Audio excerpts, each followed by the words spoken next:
దివ్యాంగులకు అందులకు చెందాల్సిన బ్యాక్లాగ్ పోస్టులను దివ్యాంగులకు ఇవ్వాలని కోరుతూ అందులు దివ్యాంగులు ఒంగోలు పట్టణంలో ధర్నా చేపట్టారు. విజువల్లీ ఛాలెంజ్ యూత్ ప్రకాశం జిల్లా ఆధ్వర్యంలో స్థానిక కలెక్టరేట్ కార్యాలయం ఎదుట ధర్నా కార్యక్రమం నిర్వహించారు.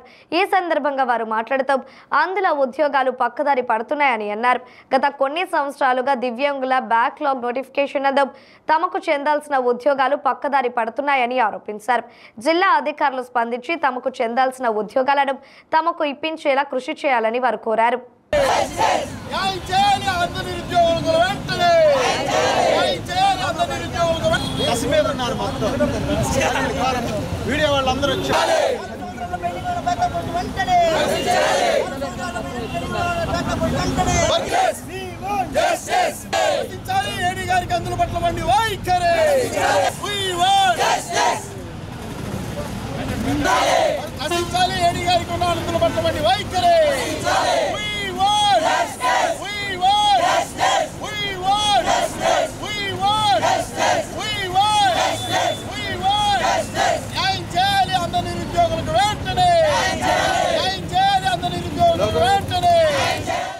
ఈ ధర్నా కార్యక్రమాన్ని నిరసన కార్యక్రమాన్ని చేపట్టడానికి గల ముఖ్య కారణం మరి 2021, 22, 2022, 23 ఈ 2 సంవత్సరాలకు గాను special recruitment drive backlog vacancy ఏదైతే ఉందో అది మరి అప్పటి నుంచి నోటిఫికేషన్ ఇచ్చినప్పటి నుండి కూడా ఈ 3 సంవత్సరాలుగా పెండింగ్ పెట్టి మరి అర్హులు అయినటువంటి వాళ్ళని పక్కన పెట్టి అనర్హులకి మరి ప్రథమ స్థానం కల్పిస్తూ వాళ్ళు ప్రయారిటీ ఇస్తూ మరి ఎప్పటికప్పుడు దాన్ని మేము గుర్తించినట్టు, లేకుంటే మా పోస్టులన్నీ కూడా మరి అనర్హులైన వ్యక్తులకి అన్యాక్రాంతం అవుతున్నాయని మేము మరి గత 3 సంవత్సరాలుగా ఈ కలెక్టర్ ఆఫీస్ చుట్టూ తిరుగుతూ ఉన్నాము. ఏడీ గారి దగ్గర మొరపెట్టుకుంటూనే ఉన్నాము.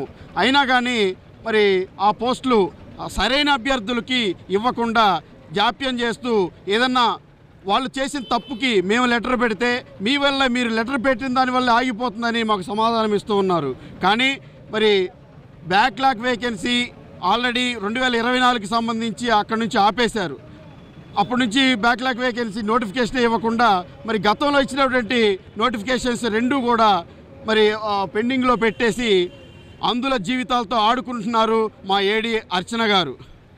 అయితే దీనికి తీవ్ర నిరసనగా మేమంతా కూడా అందులోకి కేటాయించినటువంటి పెండింగ్లో ఉన్నటువంటి ఉద్యోగాలను అది భర్తీ చేయండి, మా జీవితాల్లో వెలుగులు నింపండి అని నింపడానికి మరి మేము ఈ యొక్క నిరసన కార్యక్రమం చేపట్టడం జరిగింది. మరి ఈ ధోరణి ఇలాగే కొనసాగితే ఈ ఉద్యమం తీవ్రతరం చేస్తాం, ఇంకా ఎందాకైనా ముందుకు వెళ్తామని చెప్పేసి మరి సంబంధిత అధికారులను హెచ్చరించడం జరుగుతుంది.